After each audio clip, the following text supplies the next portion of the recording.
Bien, bonjour, nous sommes au Festival international des Jeux de Cannes. Nous sommes avec Samy, qui est le président du Graal et le président du jury des Graal d'Or. Voilà. Alors, ça, bonjour. Si tu pouvais expliquer tout d'abord ce qu'est le Graal en fait. C'est une association, dis. Le Graal, c'est le groupement azuréen des associations ludiques. Donc, une association qui rassemble des associations dans le 06, mais aussi, plus généralement, dans toute la région PACA. D'accord. On se rassemble historiquement, donc c'est né en 2001, on se rassemble historiquement au Festival international du jeu de Cannes pour proposer du jeu de rôle grandeur nature, du jeu de figurines, des jeux de société autrefois. Maintenant, on concentre nos efforts sur le GN, le jeu de rôle sur table et la figurine parce que au Fige, il y a déjà ce qu'il faut en jeu de société. Ouais. Voilà. C'est aussi une mutualisation des efforts et de la collaboration des associations durant d'autres événements. Alors, les autres événements, il y en a, c'est toujours sur la Côte d'Azur. Toujours en région PACA. Toujours en région PACA. Donc, ouais. L'idée en fait, c'est qu'au Fige, on propose des stands avec des auteurs. Ouais. On va essayer de mettre en avant les projets indépendants, les prototypes, les jeux qui n'ont pas encore émergé parce qu'on se disait que c'était notre mission. C'est la mission qu'on s'est confiée, qu'on a proposé au festival de remplir. En fait, tout ce qui nous paraît opportun pour mettre en valeur notre passion, on le met en place. D'où est venue l'initiative de créer les Graal d'Or, justement? Moi, je suis, on va dire, de la vague actuelle, mais comme c'est depuis 2001, il y avait une ancienne vague et ils avaient envie de créer un prix. Moi, quand je suis arrivé avec une équipe, on était dans une voiture, on revenait d'un festival, on se disait, faut arrêter de parler de créer un prix, il faut le faire. Donc, on s'est dit, on va se lancer. Il n'y avait pas de prix national de cette ampleur. Donc, on s'est dit, on a la chance d'être au Festival international des Jeux de Cannes. Notre milieu le mérite. Donc, on a lancé le prix. On a invité tous ceux qui étaient assez fous pour nous suivre à y participer et d'autres ont été assez fous ensuite pour nous rejoindre. D'ailleurs, tu accueilles ici aussi des éditeurs, tu leur mets des espaces, enfin le Graal, leur mettais des espaces à disposition pour qu'ils puissent promouvoir leur jeu.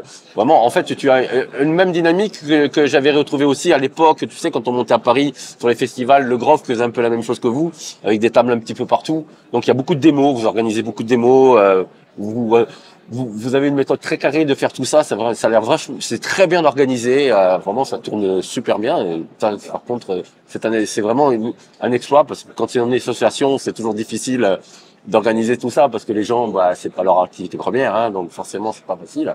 Donc, c'est vrai que maintenant, je pense que vous êtes vraiment faites partie du Fige, quoi. Donc, c'est vrai que quand on arrive au Fige, vous faites partie des meubles, en gros. Et en plus, maintenant, vous avez une cérémonie qui commence à avoir une belle notoriété, je trouve. On parle beaucoup. Les éditeurs, d'ailleurs, quand il y a un Graal, ils mettent très peu de temps à le faire apparaître sur leur communication. Donc, en fait, le Graal d'Or, il faut le dire, c'est comment c'est fait? Parce qu'il y a beaucoup qui sont pleins d'idées. Comment on fait la sélection? Comment ça marche? Tu peux expliquer ça? Bien sûr. Alors, pour revenir sur ce que tu disais pour le Fige, nous, on gère aussi les nuits du off. C'est vrai. Donc, là où les auteurs viennent présenter leurs prototypes de jeux de société. Ce qui fait que le rôle qu'on a au Fige, c'est de proposer un certain nombre d'activités ou alors le palais lui-même, le festival, nous demande de remplir certaines missions. On essaye spontanément de répondre oui à chaque fois et de le faire au mieux. J'espère qu'on se débrouille bien.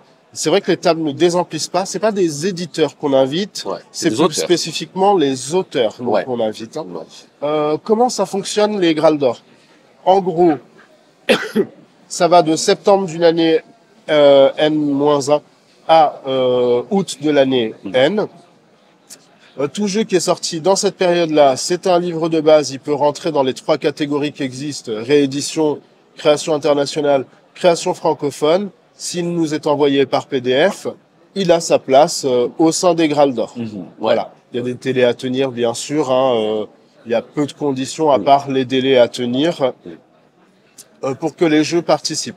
Ensuite, les jurés. des 3 catégories. Donc ça peut être 3 jurés différents, mais parfois il y a de la consanguinité au sens là où il y a des jurés qui aiment bien intervenir sur les différentes catégories. Quand il y a de l'enthousiasme de leur part, on dit pas non, bien sûr.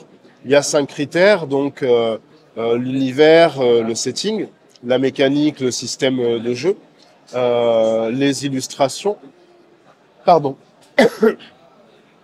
et le confort de lecture, la maquette, les outils de prise en main. Est-ce qu'il y a des scénarios, est-ce qu'il y a des fiches de personnages, des plans, des choses comme ça.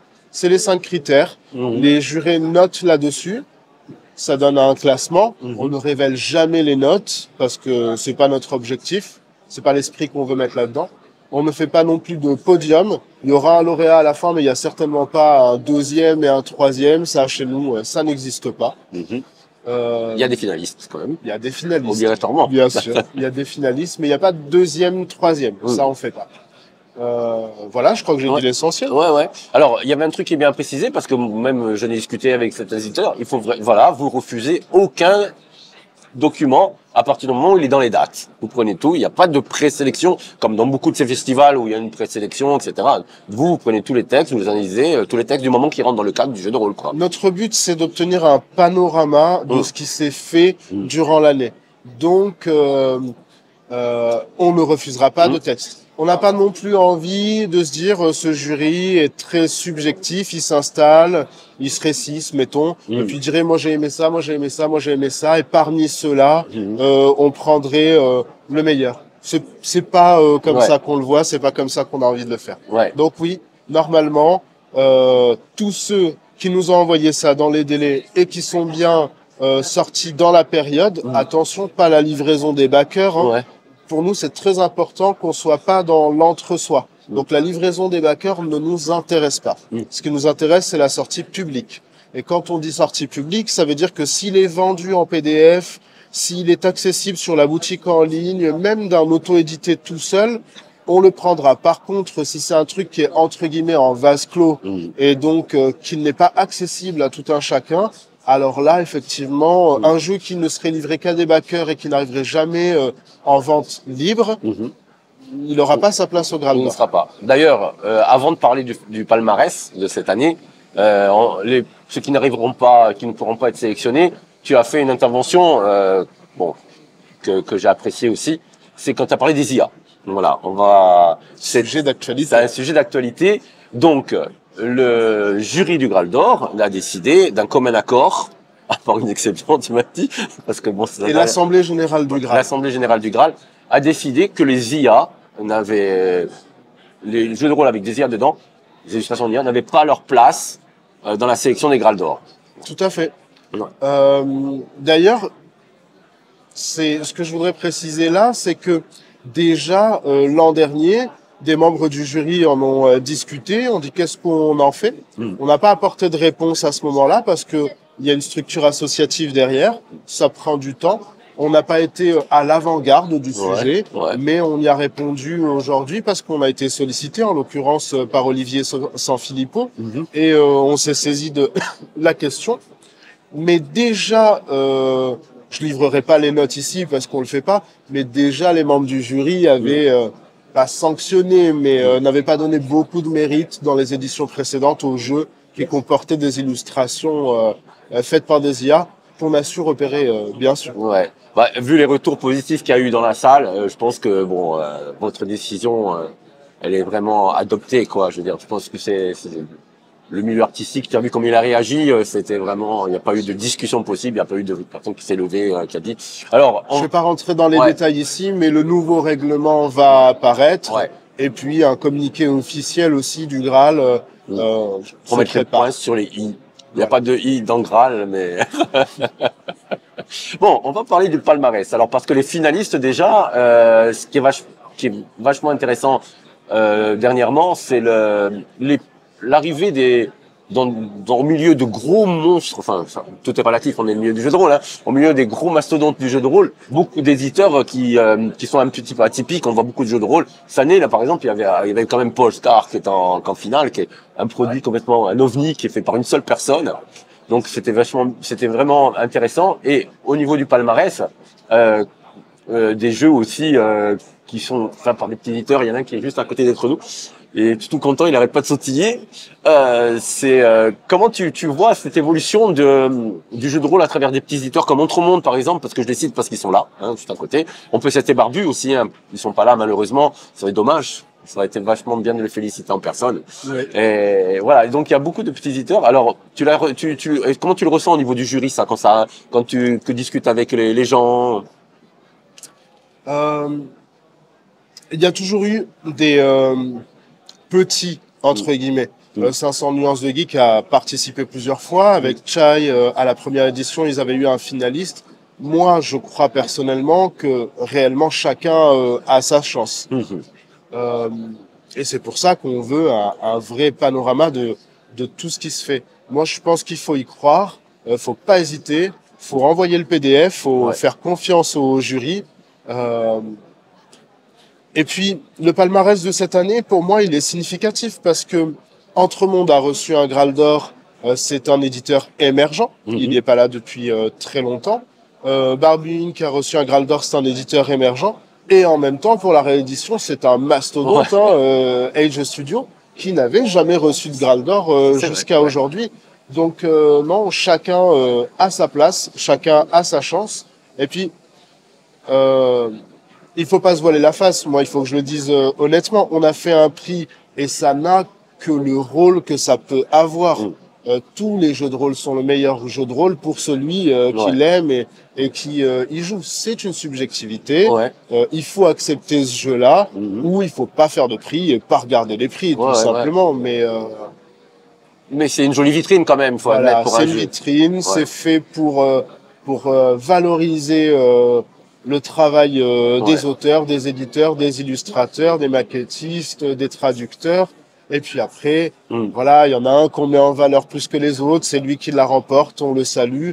On salue aussi tous ceux qui ont participé, qu'ils soient finalistes ou non. Ça, j'ai bien apprécié que le fait que tu les aies tous mis à travers des projections, tous ceux qui ont envoyé le PDF, parce que c'est vrai qu'ils méritent d'être cités aussi, parce que ça montre le dynamisme aussi de la production, qu'elle soit internationale ou française. Il y a plein de trucs et tu vois que beaucoup de gens jouent le jeu aussi, envoient leur truc. Alors justement, c'est la question que je vais te poser, c'est qu'il y a 6 ans, est-ce que tu aurais imaginé l'influence que vous avez maintenant? Parce que vous en avez une, mine de rien. Oui, bien sûr. Il y avait pas de prix. Je pense que c'est normal que les gens nous fassent confiance et que ce prix ait progressé parce que on l'a fait pour les mettre en valeur, on l'a fait avec sincérité et je pense qu'on pouvait que obtenir le résultat qu'on a. Faut pas se voiler la face non plus. On est au Festival international des Jeux de Cannes.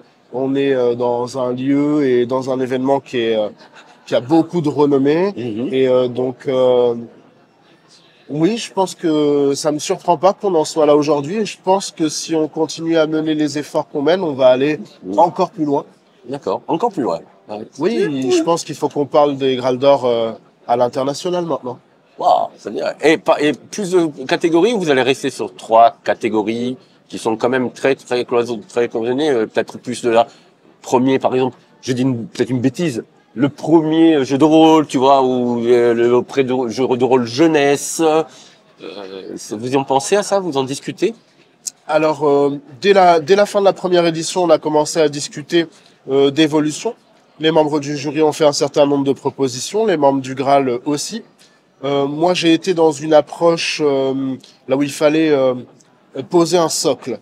C'était important de poser un socle, justement pour pouvoir en arriver jusqu'ici. Il fallait que les gens puissent comprendre ce qu'était le Graal d'Or et le situer. Les 3 catégories, elles sont fortes, elles sont là pour ça. Maintenant, ça fait 6 ans, on va rien se refuser.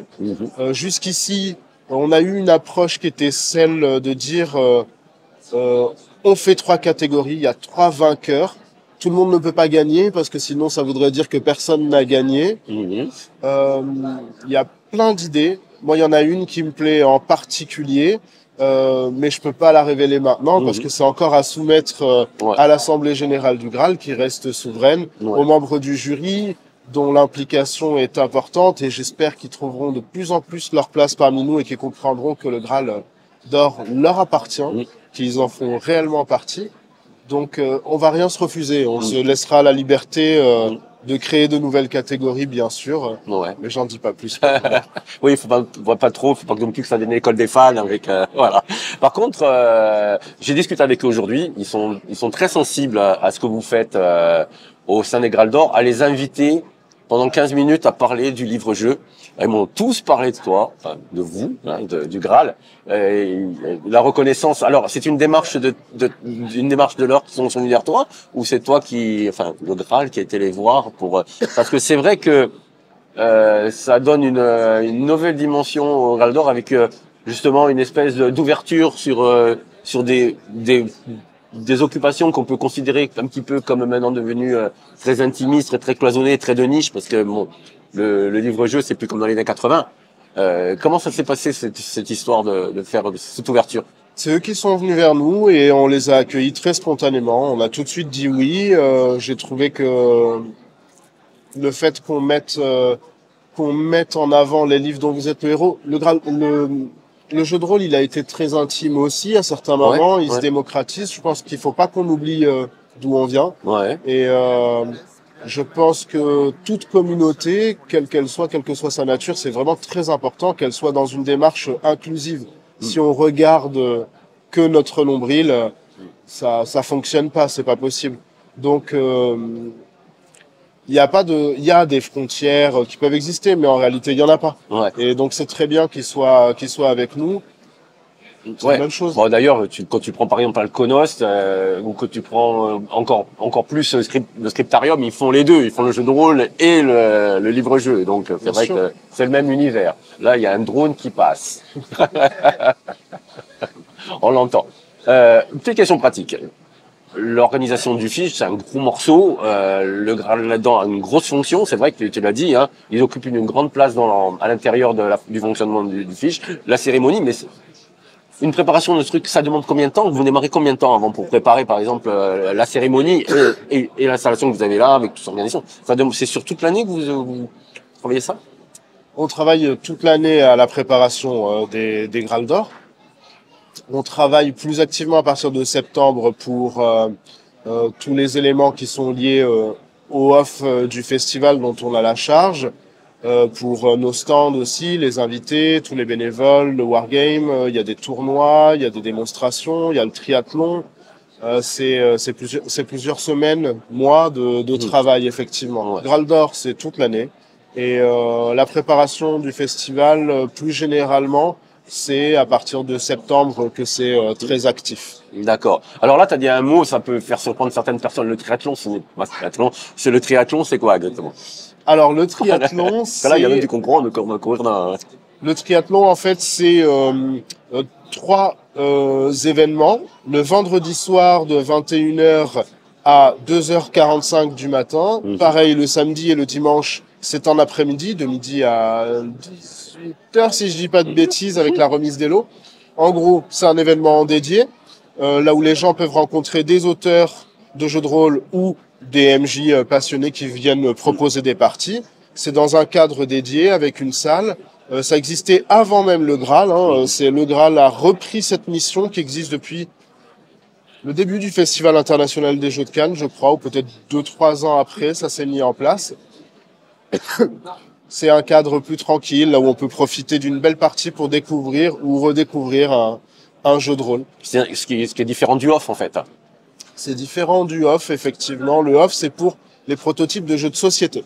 Voilà. Alors qu'au triathlon, on fait du jeu de rôle. Voilà. Certains sont notés à la succession du FSO, et d'autres, on a un peu changé la donne. Certains sont notés, d'autres non. Je vais pas rentrer dans le débat de est-ce que tournoi, ça a un sens en jeu de rôle ou non. J'ai un parti pris vraiment prononcé, je vais le garder pour moi.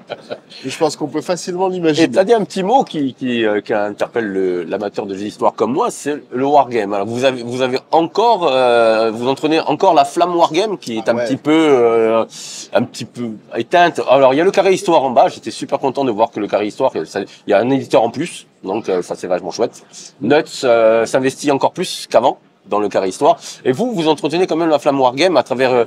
Il y avait des associations. Je me rappelle à un moment donné dans le Fige, c'est vrai, en plein milieu de la salle, il y a pas si longtemps que ça. Hein, tu avais des associations azuréennes qui faisaient du historique à figurines, qui étaient bien placées.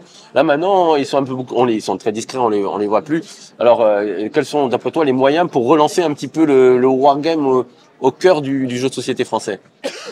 Alors le wargame, c'est pas trop ma spécialité. Moi, je suis plutôt issu du jeu de rôle personnellement. Oui, nous on entretient la flamme, mais comme on entretient la flamme du jeu de rôle aujourd'hui, elle est florissante, elle se porte bien. Mais il y a une époque au Fige, là où il y a que le Graal qui faisait, on portait le flambeau seul. Hein. Et donc on le fait avec plaisir pour le wargame aussi. On a des peintres, modélistes, figurinistes qui sont présents sur le salon, sur notre stand. Et on fait tourner aussi des parties de prototypes comme de wargames bien établis, bien connus. Je saurais pas dire quel est le bon moyen d'entretenir la flamme. Nous, on est présents, les types sont passionnés, ils partagent leur passion avec les petits et les grands. Moi, je pense que vu que la nature du Graal, c'est d'essayer de s'intéresser à toutes les sphères des activités ludiques, je dirais que c'est l'interdisciplinarité. D'accord. Une partie narrative avec des figurines. Moi, je suis plus de l'école là où on raconte une histoire. Mais de temps en temps, avec mes joueurs, on va poser des figurines, on va poser des cases, et puis on va avoir cette approche-là. Moi, je pense que ça peut être une solution. C'est si moi je vais au wargame, c'est qu'a priori je vais venir par une fiche de perso, un bonhomme que je vais déplacer. Mais je suis pas le plus qualifié pour y répondre. Il y a d'autres gens dans mon équipe qui sont bien plus compétents. En posant la question. Et bon, alors, on a vu maintenant j'ai demandé à Samy, hein, qu'est-ce que tu en penses de ce palmarès 2024? C'est urbain, hein, comme ambiance avec City of Mist et Hong Kong. C'est sombre, donc c'est tout ce que j'aime. Ça me plaît beaucoup. L'anneau unique, voilà, c'est illustre. Hein, c'est un monument. C'est un monument. Donc c'est un très beau résultat. Puis c'est peut-être plus une position du Graal d'Or que de Samy, mais c'est là pour le coup, ça va se rejoindre. Moi, de voir Entremonde, de voir Barbuing, de voir Age, qui n'avait pas eu de Graal d'Or, en recevoir un, je suis super heureux. C'est tout le temps en train d'évoluer, les Graal d'Or. Est-ce on peut s'attendre à des petites surprises en 2025? Vous y pensez déjà? De quelle nature? Quel genre de surprise? À quoi tu peux penser? Je sais pas, un invité prestigieux, par exemple, sur la scène, qui remettrait un Graal d'Or, tu vois, quelque chose de ce genre-là. Un truc plus protocolaire, parce que pour l'instant, c'est vrai, c'est vachement chouette, attention, hein, on reste entre amis, tu vois, et c'est mais est-ce que si, par exemple, tu fais venir, par exemple, une personnalité du jeu de rôle internationalement connue, par exemple, je sais pas, je disais, bon, je vais dire, des types au hasard, Sonny Petersen, tu vois, tu veux une personne connue, est-ce que ça va encore plus amener de notoriété au Graal d'Or? Qu'est-ce que tu en penses? Vous y avez pensé à ça? On y a pensé. On a quand même Croc qui est intervenu l'an dernier. Bon, et là, par la force des choses, il est intervenu encore. Il a dit son mot, d'ailleurs. C'est ça. Et il a raison. Moi, je salue sa remarque. Elle est bénéfique, elle est utile, elle est intéressante. Il y a un côté intime, je pense, convivial, quoi, presque familial dans cette cérémonie qui, moi, me plaît beaucoup. D'accord. Je trouve que c'est hyper intéressant. Après, effectivement, il y a aussi une dimension qu'on a envie de se donner, quoi, prestigieuse. Il y a aucune porte qui est fermée. On peut le rechercher. Si spontanément il y a des gens qui veulent venir, ils sont les bienvenus a priori. Mais je suis forcé de te répondre que on a des intervenants qui sont prestigieux. Super Geekette, c'est prestigieux. Laura Hoffman, c'est prestigieux. Oui, bien sûr. Et c'est pas fermé du tout. Mais oui, pourquoi pas? Pourquoi pas? Ça peut être très cool d'avoir quelqu'un de très connu dans le milieu, que ce soit en France ou à l'international. Écoute, je garde l'idée. Ah, bah, on va y réfléchir. C'est comme une autre. Hein, écoute, Samy, je te remercie déjà pour tout ce que tu fais pour le jeu de rôle. Bon, j'apprécie beaucoup, je vais le dire, j'apprécie beaucoup de collaborer avec toi parce que Gaël Plon fait partie du jury. c'est une expérience à chaque fois de découvrir Ça m'a fait travailler avec toi, collaborer avec le Graal, ça m'a fait découvrir plein de pépites que je n'aurais jamais lues auparavant. Donc ça m'a permis de découvrir aussi, d'ouvrir un peu mon esprit à d'autres jeux de rôle. Comme Polestar, j'ai avoué que jamais je ne serais allé acheter ce jeu de rôle. Mais rien qu'en le lisant, je dis, heureusement qu'il y a le Graal. Voilà. Magnifique projet porté Ouais. par Ouais. un mec super en plus. Voilà, donc voilà. Donc ça très te plaisant de ça le fait voir sortir finaliser. des ovnis qui sont pas vraiment qui suivent pas une grande communication, qui sont pas vraiment soutenus à travers la publicité, etc. Vraiment, vous faites un super travail pour ça. Et bon, moi, je suis très content et je serais content de continuer à travailler avec toi. Et toi, je te souhaite en même temps de réussir tout ce que tu as envie de faire pour le Graal, quoi. Mais bon, mon idée sur Hyperkersen, c'est pas j'étais en l'air comme ça. Bah écoute, moi je suis très content de travailler avec toi aussi. Je suis très content de tous les membres du jury qu'on a. Moi je dis souvent, hein, le plus jeune membre du jury que j'ai eu, il avait 14 ans quand il avait commencé, il en a 17 aujourd'hui. Et ça aussi, on essaye d'allier le prestigieux reconnu et en même temps la voix de toutes les tous les rôlistes est valable et a de la valeur. Et c'est à ça qu'on veut que ça ressemble. Ouais. Ah, mais d'ailleurs, j'ai bien aimé la façon dont vous avez amené de manière très très maligne et très douce. On dit toujours ouais le jeu de rôle. D'ailleurs, ça devrait un peu ici quand même. Hein. Le jeu de rôle, c'est un truc de mec et tout. Et d'avoir fait que des intervenants présentateurs des femmes, j'ai trouvé ça une super idée. Voilà, franchement, c'était super cool. Il y a 2 ans. J'ai fait intervenir Laetitia Combe et Sybille Marchetto. Et elles ont eu une intervention qui était vraiment utile, importante, pour parler de ça, pour dire que, encore une fois, l'inclusivité, la représentativité dans le milieu et la présence des femmes dans notre milieu, qui est une véritable valeur pour nous. Et puis l'année d'après, ça s'est un peu effacé. On a d'abord eu la critique de quelques masculinistes qui n'étaient pas très contents. L'année d'après, on m'a dit, tiens, ça s'est effacé, on le voit plus. Est-ce que ça a été juste un opportunisme? Et puis sur le coup, j'étais en plein salon, pris dans mon stress, et je dis, oh, pourquoi vous m'emmerdez? Qu'est-ce qui se passe? Et puis j'ai réfléchi et je me suis dit, non, en fait, c'est très très important. Et j'ai voulu marquer le coup de nouveau. J'ai voulu entendre ce qui était dit. C'est pas une opportunité, c'est très très important que notre milieu soit représenté par toutes les diversités qui sont les leurs. Quand on organise un événement, c'est très important de s'assurer que les personnes qui sont racisées, les personnes qui sont handicapées, les personnes qui sont du milieu de la communauté LGBT trouvent parfaitement leur place sur nos tables, parce qu'on est dans un espace qui est public et qu'on a une responsabilité légale, morale. Il faut que tout le monde soit là, quoi. Ouais. Et que la porte puisse être ouverte pour tout le monde. Ouais. Et j'aimerais bien que tout le monde ait ta subtilité pour faire entrer ses idées à travers une cérémonie. C'est passé comme une lettre à la poste. Personne n'a rien dit. Tout le monde. C'était super. Et voilà, c'était super. Ouais. Elles m'ont totalement éclipsé. Bon, j'étais un peu calme, moi, à côté. Ouais, écoute, je te remercie, Samy. C'était un super moment. Et voilà. Bon, j'espère qu'on va se revoir bientôt. J'en suis sûr.